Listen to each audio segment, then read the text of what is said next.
Ladies and gentlemen, tonight you may just see Chris lose his mind as we speak about one of his favorite movies.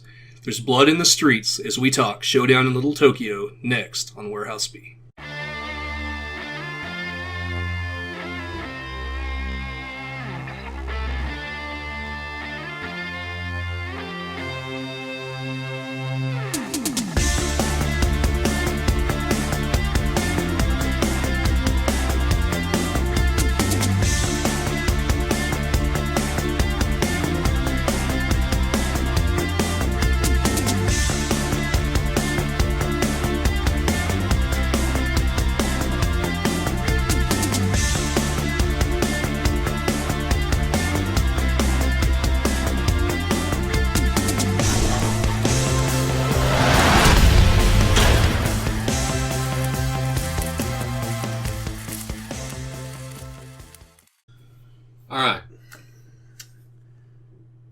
Brandon Lee, Bruce Lee's son.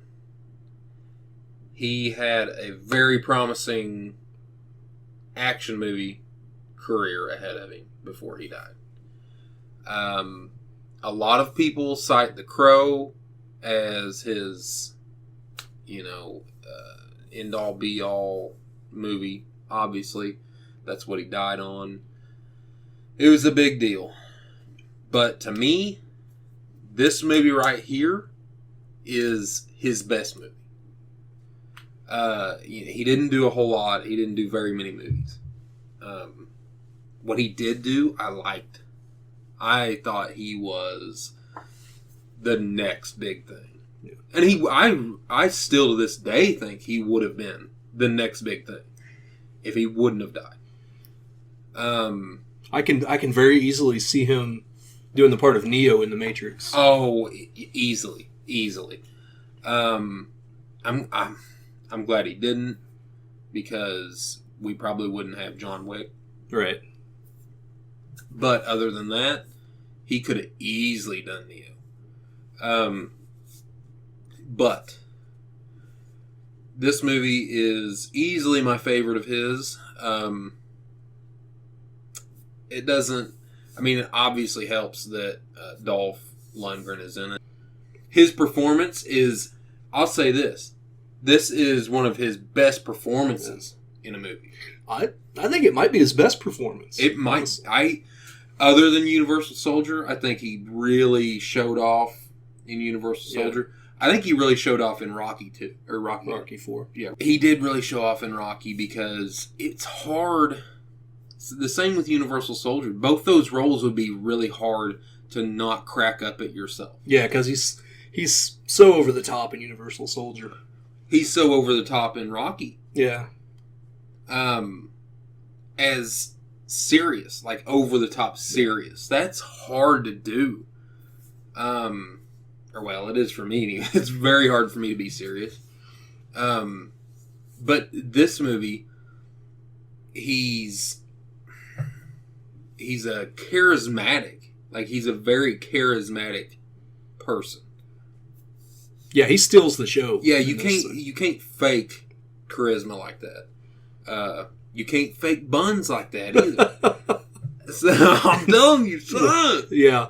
Woo! I was actually worried about your boy Brandon Lee and this the way he was talking about I'll tell you Dolph what, in some parts. I'll tell you what, man.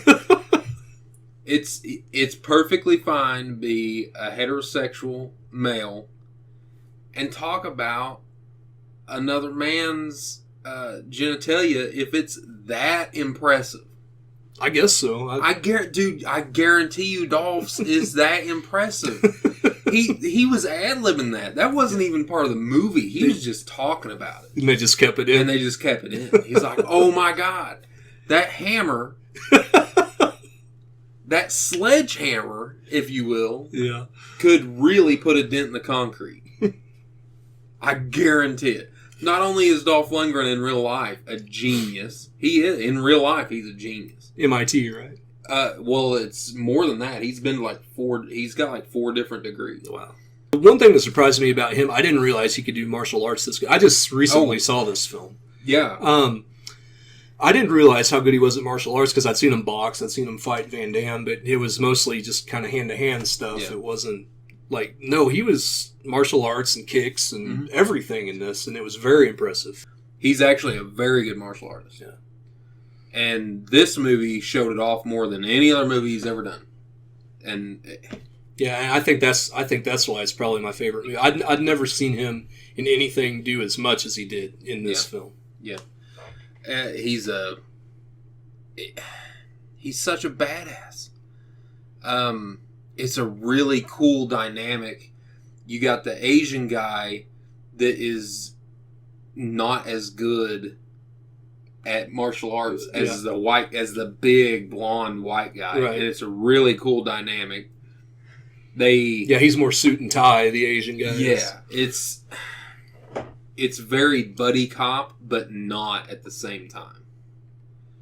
I mean, it is a buddy cop movie, but it's also kind of like an anti-buddy cop movie too. Yeah, it is. It's rated R, which a lot of movies at that time were rated R, but not buddy cop movies. Right. You had Lethal Weapon, but other than that, maybe Tango and Cash. Yeah, Tango and Cash was rated R, wasn't it? But most buddy cop movies are PG-13, family friendly, or well, maybe not family friendly, but ish. This was not. No, I was also shocked at how little time there was between action scenes. Oh yeah, stuff blowing up 2 minutes into the movie, and then like every 5 minutes it seemed like they were on to the next big action scene. As it should be. Yeah, it never ended. I think I read somewhere there the body count was up around 60 for this thing. Yeah. But as it should be. Yeah. And when you're dealing with the Yakuza, which this was, I don't know how realistic this is with the Yakuza, but I don't know, they seem like scary son of a guns to me in this thing. Yeah. I wouldn't want to deal with them, especially one guy like Dolph Lundgren. Yeah. I wouldn't want to mess with Dolph Lundgren. If I had an army behind me, I don't know if I'd want to fight Dolph Lundgren and his huge dick. I know I wouldn't. Oh man, I know I wouldn't. He'd show up butt naked probably. with Tia Carrera behind him. No, I would fight just to get close. I would fight just to get close. Yeah. Woo! Now I'm telling you. Kind of glad he saved her from ritual suicide. I am. Supiko or whatever they call it. Yeah. Favorite. Not Serpico. Favorite scenes from this movie. Definitely the hot tub. No. I really like when they first meet. That's one of my favorite parts of the movie is when they first meet. Yeah. Because it's not only is it has some really cool fighting, it's also really funny at the same time. Yeah. It hits off everything. It's really good. Isn't he giving him a hard time because his form isn't right or something? Yeah. Yeah. Well, yeah. They don't really know each other, and like their very first interaction is Lundgren giving Brandon Lee shit about terrible form. Yeah. And that sets up the whole mood between both of them for the whole movie. I love that scene. I really like, anything with the main bad guy is really good. He's so good. The guy, he's Shang Tsung, right? Yeah, he is always the Yakuza boss. Always. In every movie. And there's a reason why. He's the best. That's why. He's a despicable person. Yes, he is you just look at him and automatically assume he's a bad guy. Yeah. And he's great at it. Dude, the very opening of the movie sets him up to be just a terrible person. Yeah. It's a good opening. Very good opening of a movie. I don't think there was one action part of action set of this movie that I didn't like. Even when they were in the bathhouse, which was awkward and weird, it was still a really cool scene where the sumo wrestler was trying to drown him. Yeah, I think bathhouse fight scenes are. I mean, I can only think of a couple. Red Heat. Oh, dude, Red Heat's a good one. Yeah, okay, I'm going to go ahead and say it. Every bathhouse fight scene is awesome. Yeah. Yeah, considering what you... Eastern Promises. Oh, yeah, that's right. Dude. I mean, even though there's dicks flapping around, it's a super nasty and dirty fight. It's awesome. Yeah. Bullet to the Head. That is an awesome fight. Dude, every bathhouse fight scene is awesome. Yeah, this one was no exception. Mm. Yeah, the sumo guy really set this one apart from others. Yeah. Because you don't want to be fighting a naked dude. Especially a naked dude. You really don't want to be fighting a naked sumo dude. Yeah, because he's going to hug you. Yeah, and dude. Piston Honda. Oh, shit. One thing that I did notice, this was directed by Mark L. Lester, who you might also know from a little movie called Commando. Yeah, another legitimate masterpiece of film. Yeah, you talk about movies where the action's just ridiculous and over the top. Yeah, that's it right there. And another one that's kind of understated would be Firestarter, which he did the year before that, which you wouldn't think. Yeah. I mean, there's not much comparison, but just one great movie after another. Yeah. Is there anything you didn't like about the movie? That's kind of a silly question. Yes, there is. The music, there is one song they played through the whole entire movie. It never changes. Yeah. It is one song, and it goes the whole movie.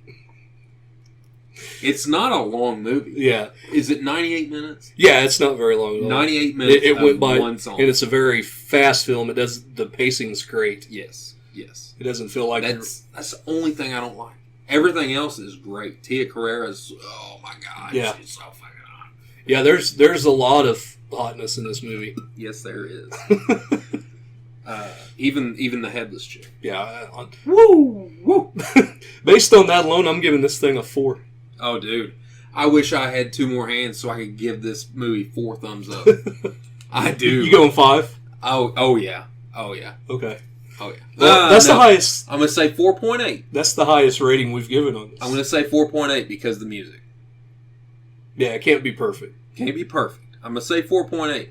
But as far as what year? 91? Oh, for sure. As far as 90s action movies go, if you haven't seen this movie, shame on you. You're an asshole. Just know that. There's one more thing before, until you watch this movie. Before we go, that has to be said. The villain's death scene. Sorry to spoil it for you, but it has to be seen to be believed. Yes, it does.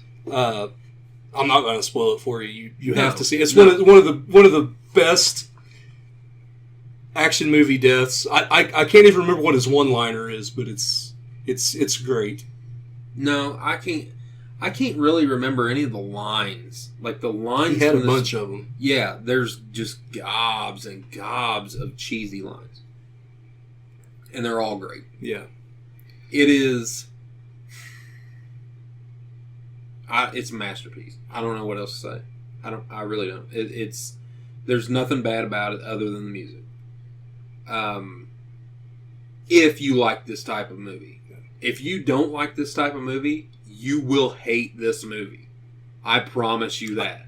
If you do not like, I think it's done well enough. There's still things people would like. Oh, I think so too. Yeah, I'm actually surprised that I hadn't seen this before you let me borrow it. I don't know. I read somewhere that it was only shown in like 140 screens, I can believe that. Like nationwide. And back then, big openings were like 2,200 screens. Mm. So, I mean, maybe that's why I'd heard of it, but I'd never really seen it. It's on a lot of people's lists of not so great action movies, and I don't understand why. I really don't. Yeah. It's ranked really low by a lot of people, and I don't understand why. Not this guy.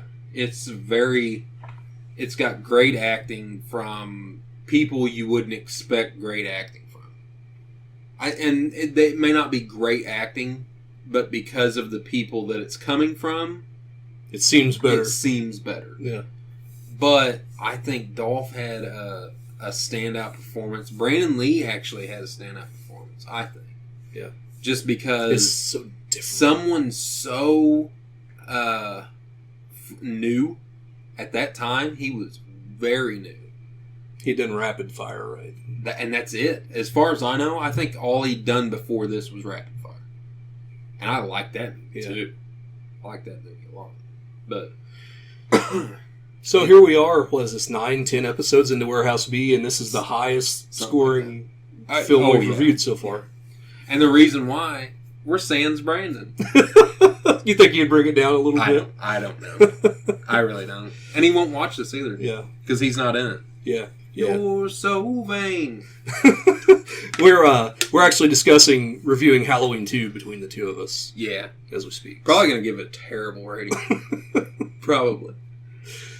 Oh, talk about how Friday the 13th Part 8 is so much better. I can't.